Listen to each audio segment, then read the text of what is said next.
What's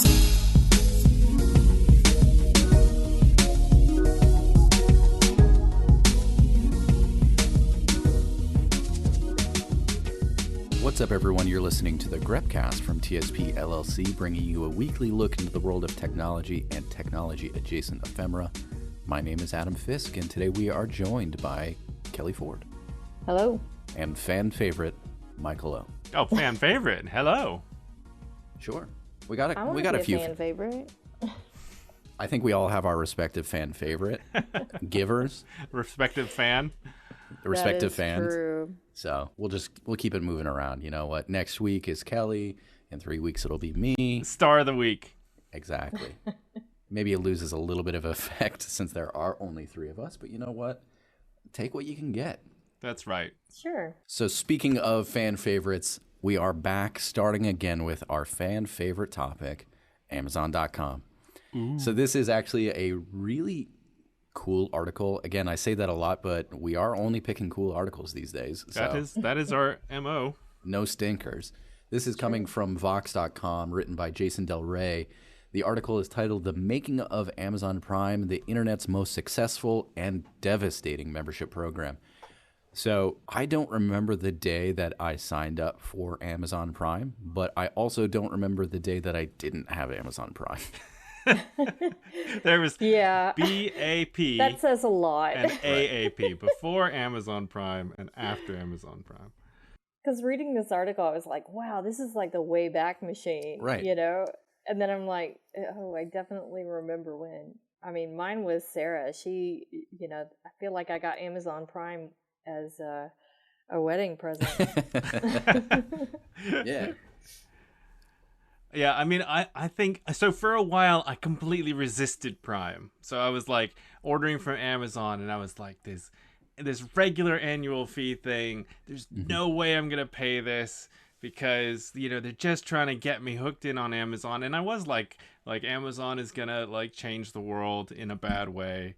And then and then you were right. And then the free trial, and I was like, oh my god, I can get everything on Amazon. And then got totally sucked into the black hole, which they recently took a picture of. That's what they wanted. They wanted to hook you into the ecosystem, and now you can't get out. Yeah. I got in with that free student account. Ah, yes. So, and then by the time it started paying, I was like, all right, well, I'm using this, which directly from the article was the entire intent, which I feel a little played, but hey, I've been getting $10 sunglasses shipped next day for how many years? So yeah. I mean, I think we've all been played. I don't think there's any way to escape it, as much as we make fun of Jeff Bezos's sort of power vest and, all of Amazon's moves. At the end of the day, I think we're all still using it. And that is the story of the world and of Amazon. Like, they are unavoidable. And it's a little bit like Uber and cabs. Like, I'm like, oh, Uber's such a bad company. It's gotten such bad press. I'm going to take a cab. And then I take a cab and I'm like, I hate cabs. I absolutely hate the taxi cab experience enough that it's really difficult not to use Uber. And it's the same thing with Amazon. Going to the shops is kind of unpleasant. Yeah. It's far easier to be laying on the couch, pull out your phone, and say, give me this thing. Very similar to going into the cabs. When I went back into retail shopping online, so say a J. Crew, not to call them out, but I will. Yeah. Doing the exchange process is garbage. And for me, that's the number one benefit of something like an Amazon Prime is the free exchanges. It's so much easier. It's just easy, and you don't have to pay for shipping, and you don't have to go into the store. You don't have to fight with someone about it. So I'm sucked into the Amazon ecosystem, whether I want to or not. I mean, I could turn it down. Yeah, of course. We can all. I could make a choice. Yeah, we can make a choice. We could definitely not be addicted to it. In fact, we can make a promise, like, not to order something on Amazon for a whole week and see how long that lasts. Does that include family members? I did make a promise. I will say, I promised Kelly Ford that I would not order books off of Amazon Prime, and I haven't since I made that promise. That's true. But what about groceries and random wires and random wires I buy. $10 sunglasses, definitely. Groceries, I Yeah. like the grocery store experience. Yeah. It's a self-flagellation, but Did you go to Whole Foods though? yeah. I mean, right, you can't get away from that. I mean, my general philosophy is I won't get it from Prime if I can get it in my neighborhood and support local business owners and people who are making my community a great place. So Yeah. It's tough. I mean, what's interesting about this article is Amazon has made all the right moves in terms of creating the friction-free shopping experience. right. And like it's because I was talking to my father-in-law that lives in Norway, and they don't have Amazon Prime. They don't have Amazon in the same way that we have Amazon. So they're the closest shipping warehouse is in Sweden, and everything takes a few days. There's a little bit of like, okay, well, if you pay more than a certain amount, you have to pay customs or VAT or taxes and all this kind of stuff, which is pretty standard stuff. But he's like, I don't really use Amazon. So it's like these layers of friction, which they've been able to remove. And here in the UK, it's pretty much one day for everything, you know, and they have Prime, so very similar to the United States experience. And like as soon as those things sort of kick in, then it's so easy to get hooked. And I think that's the thing about this like article, which is amazing, is to see them architect these little friction-free, frictionless interactions over time, which become basically what we're using today.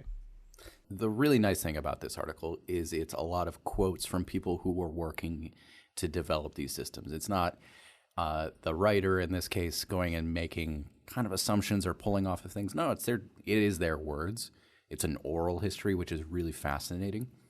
But the fact that they tied in the Prime Video and Prime Music as, in this case, the quote from Jeff Bezos is, "Oh, by the way, yeah, Amazon Prime is $80, but oh, by the way, you also get free movies and TV shows."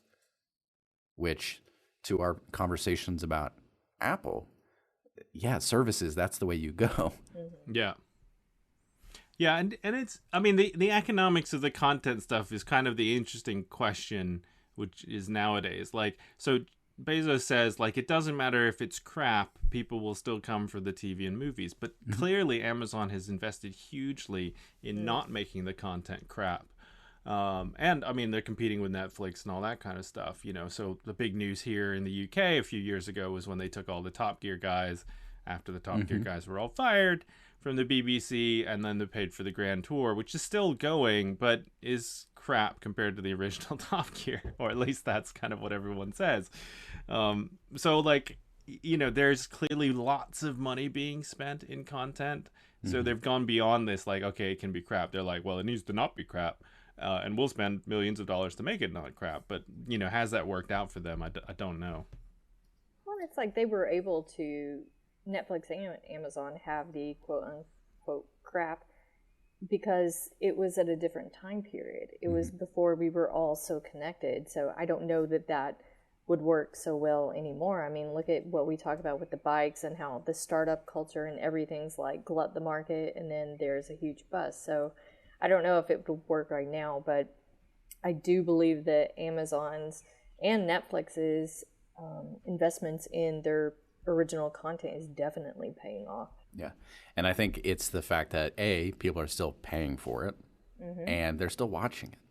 I think one of the main benefits of Prime Video, but also Netflix to a degree, is that, yeah, they can pump a lot of investment into a show, an original movie, what have you. And if nobody watches it, they'll just pull it. They don't have the same tie down that a more traditional cable network would, even like an HBO, where, yeah, they can pump millions and millions of dollars into a single episode of Game of Thrones. But if somebody doesn't like a show and they don't watch it, it still lives on, and maybe a little bit longer than an Amazon original or a Netflix original. Yeah. I think what was great about the Amazon content as well is that they were breaking outside of the Hollywood model and going to creators who weren't proven in the system. They got a lot of junk, they said. A lot of it was bad. But I think that's what I really is. Bezos, he's like love-hate, right? But he's really brilliant. And what I loved about this oral history is that he is willing to take chances, and he's willing to kind of break outside the box of traditional business models. And I mean, it's exciting. What he's been able to do, it's like now it's just become a part of our lives. Yeah, nobody can escape it. Yeah, and I think exactly. it's interesting as well to see this frictionless commerce idea sort of work its way into a highly competitive environment like retail. Like, you know, they talk about in this article about how essentially Walmart, you know, and Best Buy, you know, there was a period of years where Amazon couldn't get their video app onto certain devices, Sony and Samsung, because there was like sort of this, you know, they were kind of in bed together, and Walmart and Best Buy were sort of saying like, okay, well, we don't want Amazon to encroach on this. But clearly, you know, it's gotten to the point where Amazon's just too great of a force to resist. So its app is everywhere. Apple recently as well. I mean, not that recently, but they were resisting getting it on Apple TV for the same reasons, and they've also opened it up as well. So Amazon's clearly just such a big force all around that effectively, even though people have been trying to keep them out of their platforms, they've been really unable to do so in this highly competitive landscape. So that just goes to show, I think, A, how smart they are about their strategies, and B, how those strategies have really paid off in terms of eyeballs driving device purchasing and all this other stuff that, you know, essentially these manufacturers can't avoid Amazon as a platform. Yeah, and I think in this case, the real eye-opener in this is the same stuff that Apple's been doing, where one of the quotes from this is that Amazon was at a disadvantage until they released their own devices, until they had the Amazon Fire Stick. But then they're like, no, the business is content. That's how they actually got into everything, that they made the Amazon video so enticing that, to Kelly's point, they invested in weird original shows that drove people to wanting it, to make, say, Amazon and Apple rather, and Samsung say, okay, well, we don't have a choice now. You are Amazon, essentially the same as an HBO, as a Showtime. So here's my big question, which is, like, we've talked about Facebook, and people talk about quitting Facebook, and it's pretty easy to do that on the principles of all the types of things they've done with security and data. What does it take for any of us, much less all three of us, to quit Amazon, to stop paying for Prime? Like, you know, can they pretty much just guarantee our revenue for the rest of our lives? You know, or like, I can't actually come up with an answer for that question. There has to be someone else. That's the only thing, honestly. There has to be somebody that comes into the market and does similar enough things that I can say, you know what, I don't care about Amazon Video anymore. Hey, I'm never using Amazon Music, but this new whatever is doing the free shipping game. They're doing a tight turnaround on products in enough of a way to make me care. I think that's the only way. Or, and this is less likely, I think, because we're a consumption culture, there would just have to be a huge culture change. And, I mean, I always go back to business practices, and, you know, it's too bad that Bezos doesn't use some of that ingenuity to solve some of the exploitation of workers that occurs. So that would be great. But, I mean, I don't know. State of the world being what it is, I don't know. Power grid failures, maybe. Nuclear apocalypse. I always go to the. I mean, it's the Anthropocene, right? Didn't we talk about this? Right. Did we talk about this? The sixth great Anthropocene or whatever it is. Yeah. The sixth extinction, I think. We're in the extinction phase for humans right now. So there you go. I mean, that. Everything is filtered through that lens for me. I apologize. So everything has to collapse in order for us to give up our Amazon Prime. I mean, the credit card system, has to completely just blow up in order for Amazon to fail. Well, my thing's always like, when there's an ice storm in Arkansas and people don't get to watch their programs, that's when shit really hits the fan. Hey, man, I get it. It's either that or the heat death of the universe, and one of them's coming quicker than the other. So, I think that's what it would be. So if Jeff Bezos is listening, which I know he is, he can guarantee pretty much that the three of us will be paying our Prime, annual fees. I mean, as long as they stay the same price. I mean, that's the other thing is that Amazon could get greedy, right? And they could start increasing that. And then I would say, if they went beyond the $100 a year, I'd be like, well, I would look for alternatives. I mean, and if there was one, I mean, to your point, Adam, and I don't think there is, but clearly somebody's going to try to come up with something that is, similarly, able to create that commerce. So. Yeah, well, what was that company? We've talked about it in the past. It's like Kazoo? Cosmo. I need Cosmo.com. I need Cosmo 2 to come out, and That's then, right. You know what? We'll get going. Yeah, exactly. So speaking of not being able to quit something as easily as we may say we can quit Facebook, another really interesting article, a really hard article for me to read from Vox.com, this time written by Ronnie Mola, The Productivity Pit, How Slack is Ruining Work. We have talked about in the past how TSP is a Slack shop. That Slack has very much changed how we do work, how we communicate with each other. This article posits the Slack is on the same level as the open office workplace. It is hell. Yes. It is bad. Oops. Best intentions, worst experiences. I don't think I agree. Like, I hate open office plans, but I don't hate Slack. I really like Slack. And I mean, I don't know if there's, for those listeners that don't use Slack, if we have to do a little primer on what's different about Slack from instant messaging or WhatsApp or email.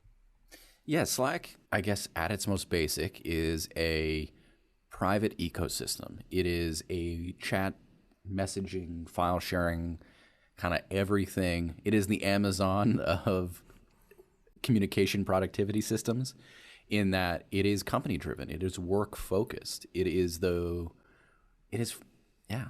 channels. It was a holy grail that has turned out to be the wrong choice. I think it's also more technically stable than a lot of other chat programs for businesses, which is a benefit. Yeah.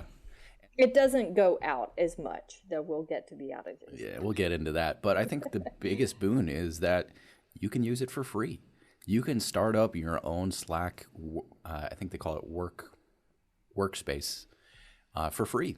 Sure, you have some limitations, but you can have that communication platform with your startup and not put down any money whatsoever. Well, for me, I will sort of talk about the things I really love about Slack. And it talks about like, the average users, 200 messages per week. But some users are like 1,000 or more. And I'm like in the 1,000 or more category. Like, I mean, you're a super user. I'm a super user, and I really like Slack. And I think particularly with our workforce and workflow, which does allow me as somebody who is managing a team and doing it from a remote location a lot of the time, just traveling, being here in the UK, etc.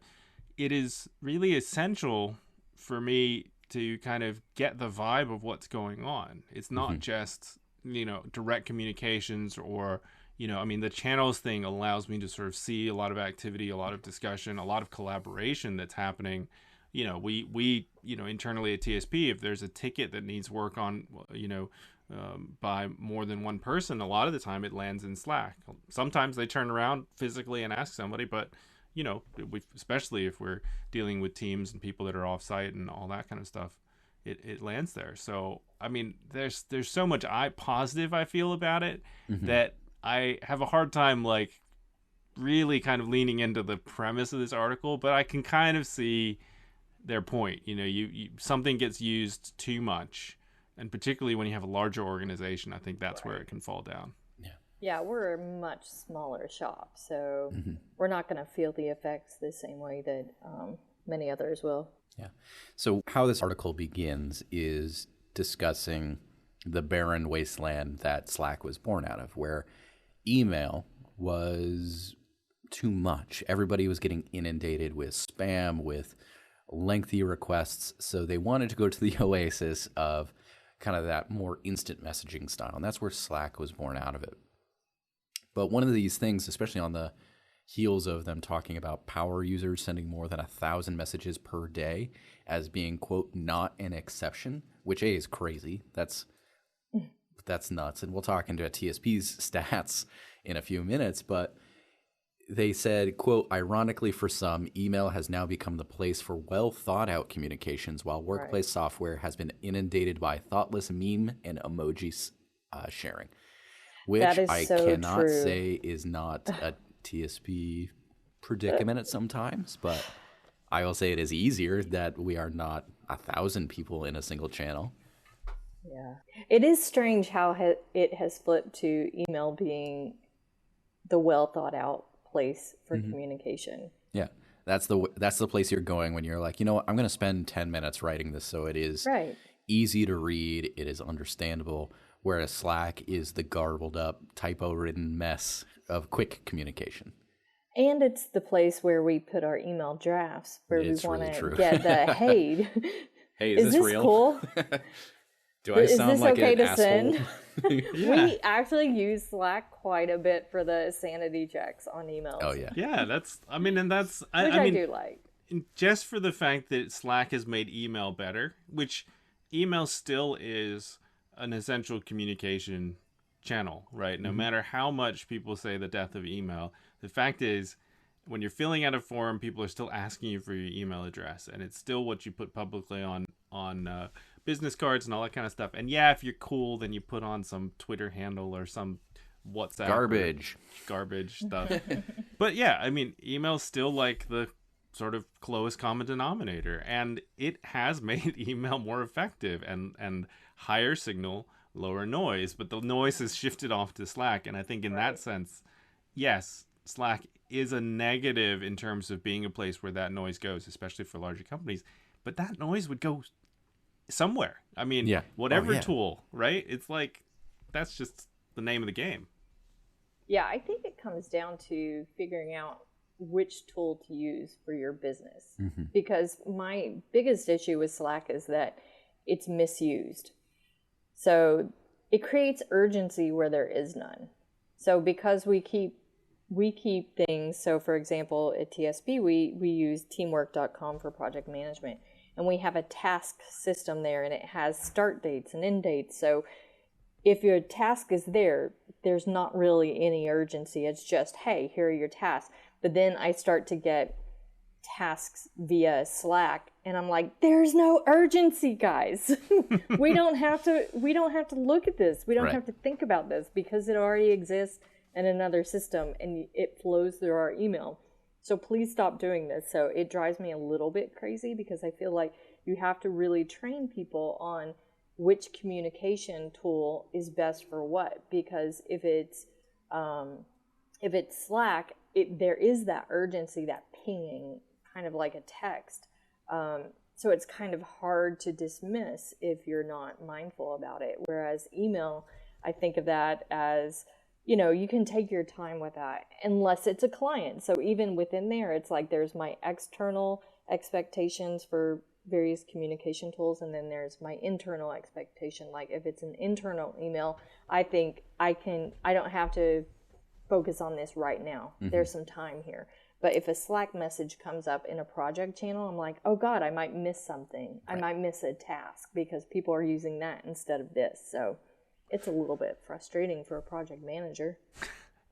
I will say that overall, the argument or discussion in this article is a little less Slack-based and more culture-based. Yeah.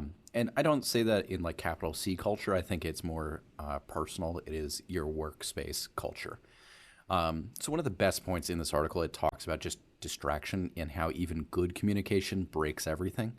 So according to this article and a Microsoft study, quote, after being interrupted, it takes about 25 minutes to get back to the task you were working on, which that communication could be best of intentions. It could be done to the T, but with the idea of how Slack works and that, to Kelly's point, that urgency that the unread messages has, it's just distraction city.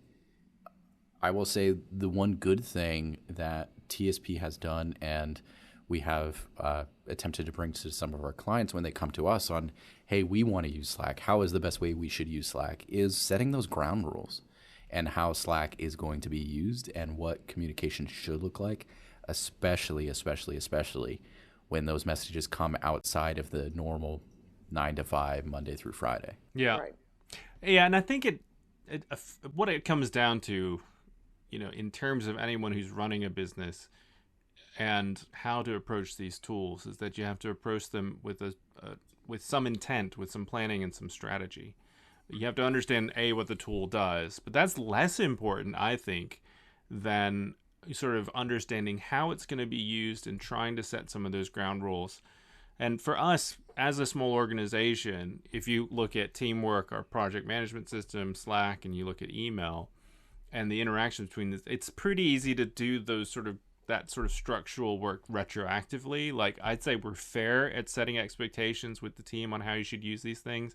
And it can get better simply just by writing down kind of what are sort of accepted norms. But, you add a new team member, like, it'd be great to have like, hey, here's kind of a communications kind of manifesto, for lack of a better term, about, what you use for what purpose. But for a larger organization, I think if you have like 100 people or more, I think you have to walk really like kind of intelligently into the release of a new tool and sort of make a very specific communication to people, probably be using email to begin with. This is how this new tool is going to be used. And I think that probably creates a good foundation for Slack to be an effective tool. Yeah, absolutely. Because when you think about the rollout of any other office software, whatever it is, there's a rollout, there's a plan, but it seems like many times when you have the rollout of something like, say, Slack, it's just, hey, we're going to start using this, and there's not a lot of extensive thought into how we should use it.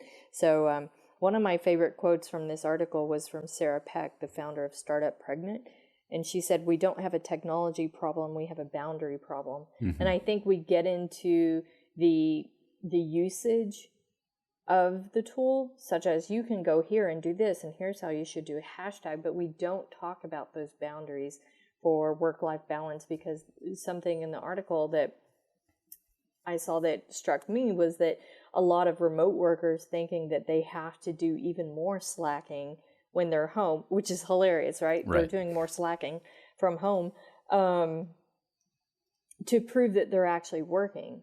Whereas when I'm working from home, that's when I slack even less, because I'm like, I have dedicated time. No one's distracting me with their presence. I mean, I like working in the office, but I just get a lot more done working from home just because it's, noise free. Yeah. Well, and that gets down to your point, Adam, about lowercase culture, right? Is that, effectively culture is somewhat sort of created on its own by sort of what you do and what people do, but it's also created by ground rules, by a fundamental set of like understandings, between the company and its employees about how things happen. I mean, that's usually the first step. It's not like when somebody walks into their job on day one that they're suddenly going to absorb the culture of their team members, right? It happens over time, but the thing they immediately understand is the ground rules, the communications. And this goes beyond handbook, which is like compliance. This is really like, okay, well, look, this is how we do things here. This is some general understandings between us as the workplace and you as the employee. And I think a lot of companies could do better with that and focus less on, lots of nice games in the game room and frills and like colors and all that kind of stuff, and just, focus on because especially with a lot of remote workers, these interactions are the vast majority of what somebody deals with on a day-to-day basis, and it can cause huge frustrations and make people super unproductive if you're having to deal with a flame war on Slack. I mean, that's and then just turning off the digital leash as well. That's something that, talking about perks, it's like talking about the boundaries of, hey, we're not the kind of culture, lowercase c, where we're going to be slacking each other after 5 p.m., whatever your work hours are.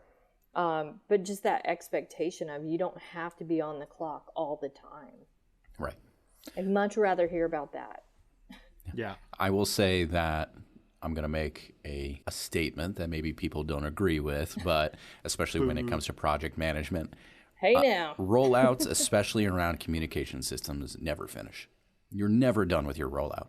Oh, no, absolutely Because, not. to Mike's point, you have a new hire who they weren't there 8 months ago when you laid this publicly about how we use Slack. Or, honestly, sometimes you institute a system, and we'll touch on this momentarily, but sometimes that system was good when you did it, but it's bad now, and it should be thrown away. Like, always be moving, always be constructing better stuff. The project is setting up the communication. There you go. And all right. finishing it. But then it goes into production, and then it's just, it's supposed to keep, it goes into maintenance mode, and you fix it as you go along, and then eventually you may need to sunset it. Mm-hmm. Always So, be improving. I don't disagree with you. Yes. Because project management has to have an end date. I dig Start it. date and an end date. That's the rule. And don't manage projects on Slack. Yeah, do it. No. Oh my God, I'll murder you. So that said, I mean, there are pieces of Slack that are super helpful because we do have a lot of intense projects, and it would not be beneficial to do all of that over email. It would not be beneficial to do it all in teamwork. Yeah. It really wouldn't. It would become a mess. And so there is that balance again, figuring out how to use it for your company, because if all the talk about how to use a particular savant whatchamacallit is in teamwork, I might lose my mind. Please keep it on Slack.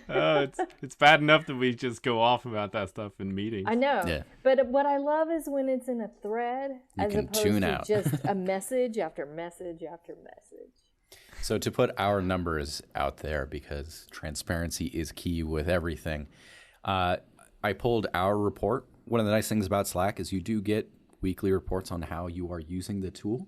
So last week, TSP, we sent a total of 31, almost 3,200 messages. Granted, less than it was the week before. 19% were in public channels, 7 in private, but 74% were direct message based. So we're not always there, but unfortunately, I have the bad news of bringing that the most talkative member of our workspace last week sent 755 messages, and you know what? I'm not going to name that person. I don't want to publicly shame them. Yeah, it was me, but you know what? You're an important communicator. Yeah, on I our can't. team. Yeah, there's a lot of memes that need to be communicated. Yeah, a lot of So me many saying, memes "Stop and sending gifs." memes." Yes, absolutely. So with that in mind, our next kind of discussion topic is not yelling about Amazon. It's not talking about software.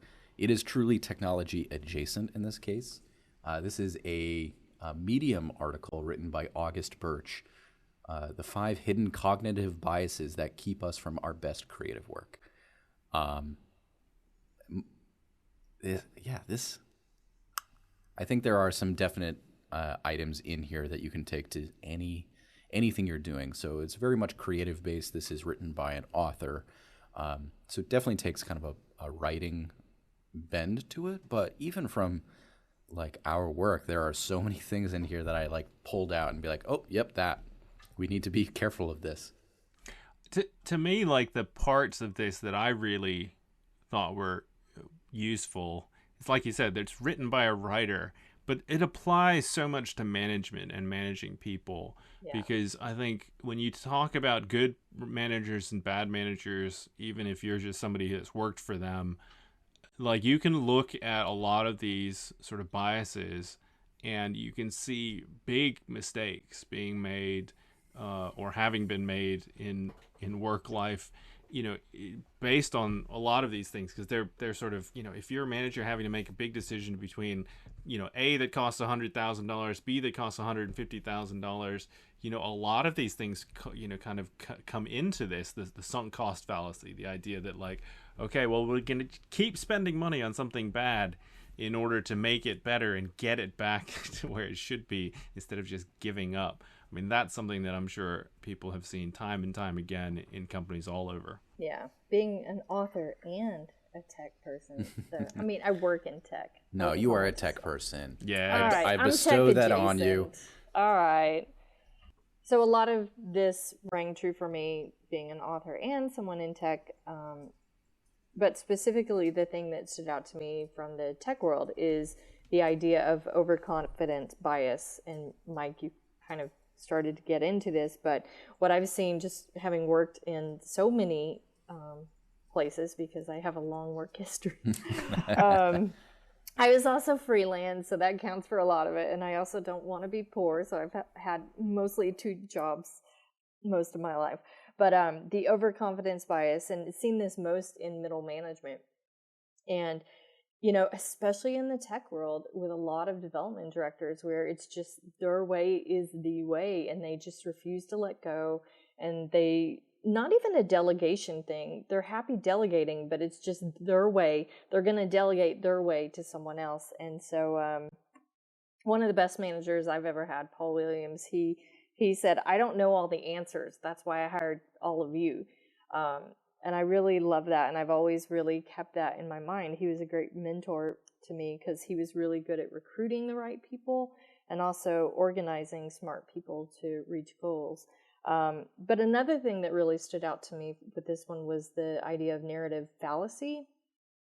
And I think one thing, especially in the tech world, that falls under that is this idea of crunch culture, which we've talked about at length, right? Yeah. So it's like this idea that, oh yeah, so we're going to sit at our desk, we're going to drink Soylent, we're going to, work until 3 chained to the a.m. desk. Because that shows that we are the best and we have the mental and physical fortitude that this culture requires, which is a fallacy.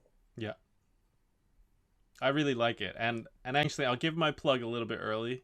So this article came in a blog post, well, in an email newsletter, which I've been trying to get myself off of, from Zoku, which is a great hotel in Amsterdam. So if you're in Amsterdam and you need a place to stay that's close to the city, ZOKU. But they send me like these newsletters, and I'm like, this has nothing to do with travel or Amsterdam. It's like tips on how to do this, that, and the other. And I'm like, oh, that's interesting. And I click on it, and then so this was an article that came from that, and I actually kind of like their email newsletter, I have to say. I think this did open my eyes to also a lot of stuff that I do that I very much am trying to move away from, be it the status quo of like saying, no, we're innovators, but you just keep on doing the same thing. Right.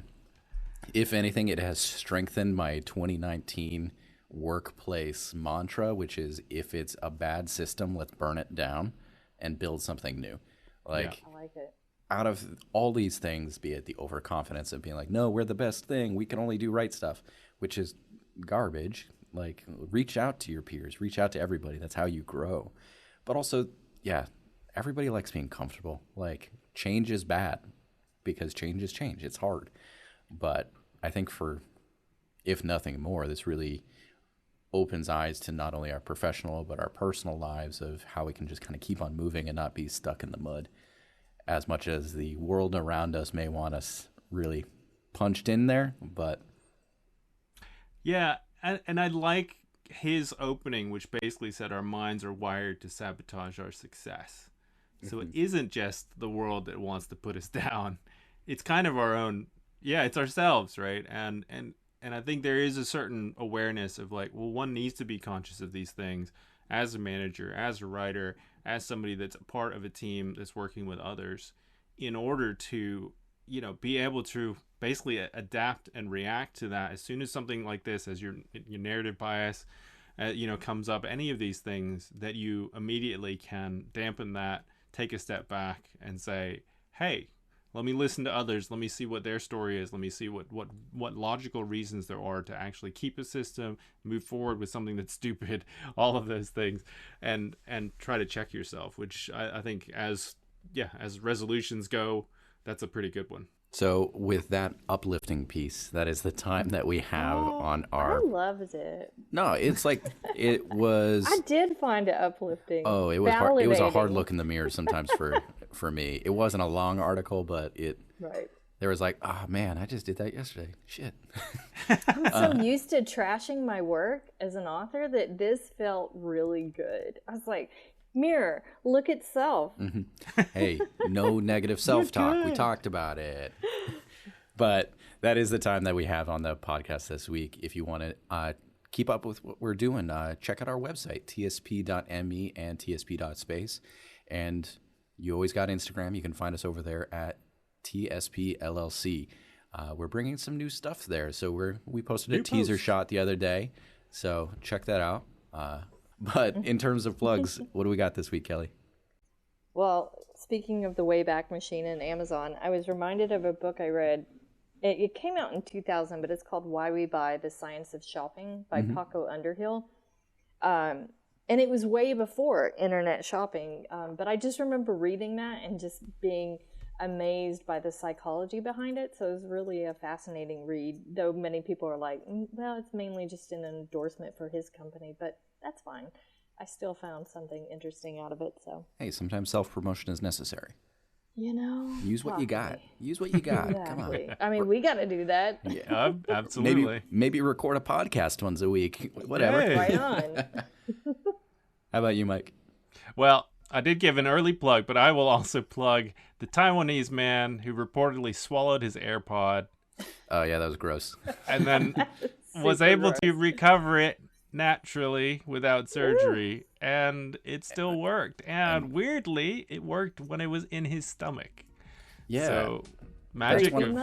That was one of those things that I hated reading. And Yeah. Hey, You're gang, welcome. You got it now. But until we talk to you next week, stay cool. Bye. See ya. Bye.